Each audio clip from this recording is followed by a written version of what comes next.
বিসমিল্লাহির রহমানির রহিম। সৌদি আরবের একটি প্রাচীন শহর মদিনা আল মুনাওয়ারা বা মদিনা। এই শহরটি দেশটির পশ্চিম হেজাজ অঞ্চলের একটি শহর। ইসলামের শেষ নবী হযরত মুহাম্মদ সাল্লাল্লাহু আলাইহি সাল্লামের রওজা মুবারক রয়েছে এই শহরটিতে। পবিত্র এই নগরীতে ইসলামের প্রাচীনতম ঐতিহাসিক তিনটি মসজিদ রয়েছে। ঐতিহাসিক এই তিনটি মসজিদের মধ্যে মসজিদে নববী নিয়ে সাজানো হয়েছে আজকের আয়োজন। সম্পূর্ণ ভিডিওটি দেখার জন্য অনুরোধ জানাচ্ছি। মক্কার অধিবাসীরা নবী করিম সাল্লাল্লাহু আলাইহি সাল্লামকে হত্যা করার পরিকল্পনা করেন। একথা জানতে পেরে নবী মুহাম্মদ সাল্লাল্লাহু আলাইহি সাল্লাম 622 সালের জুন মাসের শেষের দিকে উনার একান্ত অনুসারী হযরত আবু বকর রাদিয়াল্লাহু তাআলা আনহুকে সাথে নিয়ে গোপনে মক্কা ত্যাগ করেন। নবী করিম সাল্লাল্লাহু আলাইহি সাল্লাম এবং তার অনুসারীরা মক্কা থেকে উত্তরে অবস্থিত ইয়াসরিব শহরে গমন করে।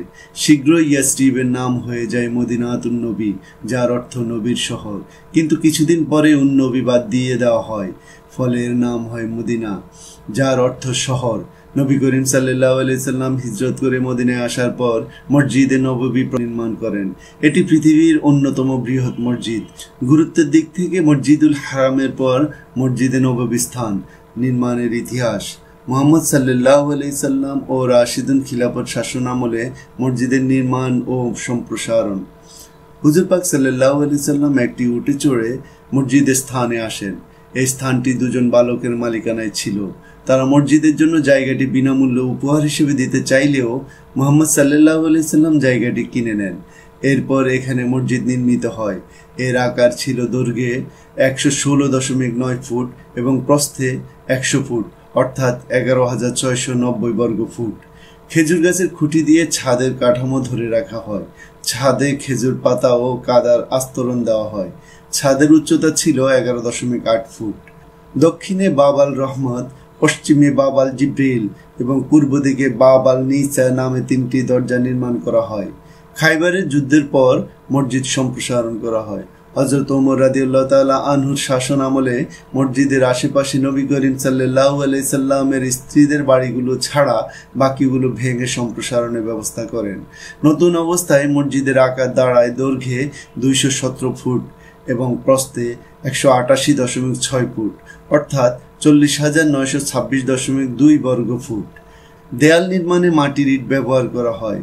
মেঝেতে পাথর বিছানোর পাশাপাশি ছাদের উচ্চতা বৃদ্ধি করে 18 ফুট করা হয়। এছাড়া ওমর রাদিয়াল্লাহু তাআলা আনহু আরও 3টি দরজা সংযুক্ত করেন। ইসলামের তৃতীয় খলিফা হযরত উসমান রাদিয়াল্লাহু তাআলা আনহু নতুন করে মসজিদ নির্মাণ করেন। এই কাজে 10 মাস সময় লাগে। নতুন মসজিদের আকার দাঁড়ায় দৈর্ঘ্যে 267.1 ফুট, প্রস্থে 205.3 ফুট, অর্থাৎ 54,835.63 বর্গ ফুট। তিনি পাথরের দ্বারা দেওয়াল নির্মাণ করেন এবং লোহা দ্বারা সংযুক্ত পাথরের খুঁটি যুক্ত করা হয়। ছাদ নির্মাণের জন্য সেগুন কাঠ ব্যবহার করেন। উমাইয়া, আব্বাসীয় এবং উসমানীয় যুগে মসজিদ সম্প্রসারণ।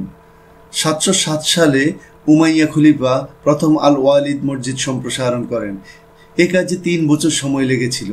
মসজিদের এলাকা ওসমানের সময় 54,835.63 বর্গ ফুট থেকে বৃদ্ধি করে 93,310.72 বর্গ ফুট করা হয়।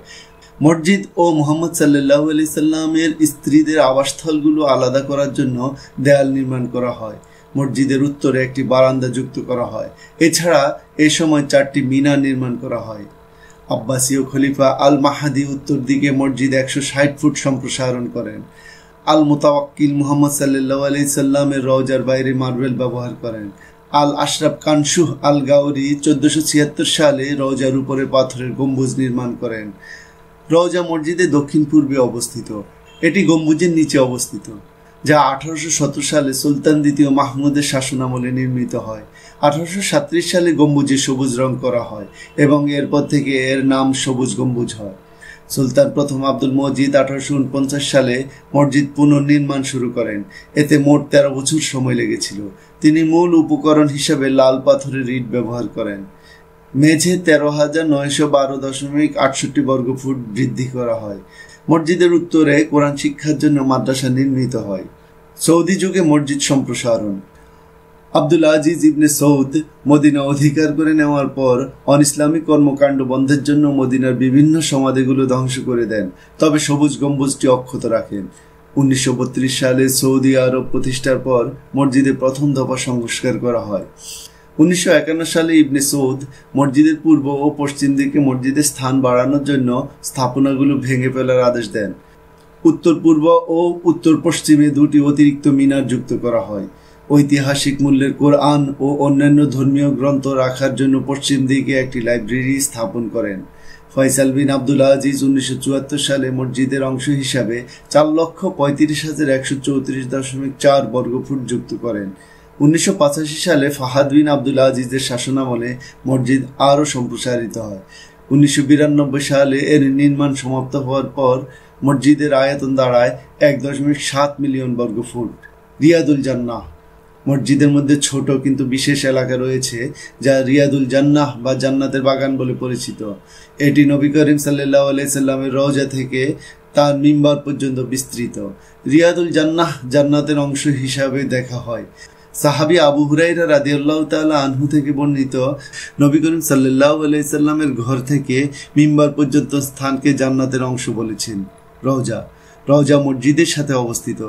এখানে হুজুর পাক সাল্লাল্লাহু আলাইহি সাল্লাম এবং প্রথম দুই খলিফা হযরত আবু বকর রাদিয়াল্লাহু তাআলা আনহু ও হযরত ওমর রাদিয়াল্লাহু তাআলা আনহুর কবর রয়েছে। এর পাশে একটি কবরের জন্য খালি রয়েছে। ইসলাম অনুযায়ী ঈসা আলাইহিস সালাম আবার পৃথিবীতে ফিরে আসবেন এবং এরপর তিনি মারা যাওয়ার পরে তাকে এখানে দাফন করা হবে। মিহরাব মসজিদে 3টি মিহরাব রয়েছে। এর মধ্যে একটি নবী করিম সাল্লাল্লাহু আলাইহি সাল্লামের সময় নির্মিত এবং বাকিগুলো পরবর্তী সময় নির্মিত হয়। এ হলো মসজিদে নববীর নির্মাণের সংক্ষিপ্ত ইতিহাস। ভিডিওটি ভালো লাগলে লাইক ও শেয়ার করুন এবং চ্যানেলটি সাবস্ক্রাইব করুন। ধন্যবাদ।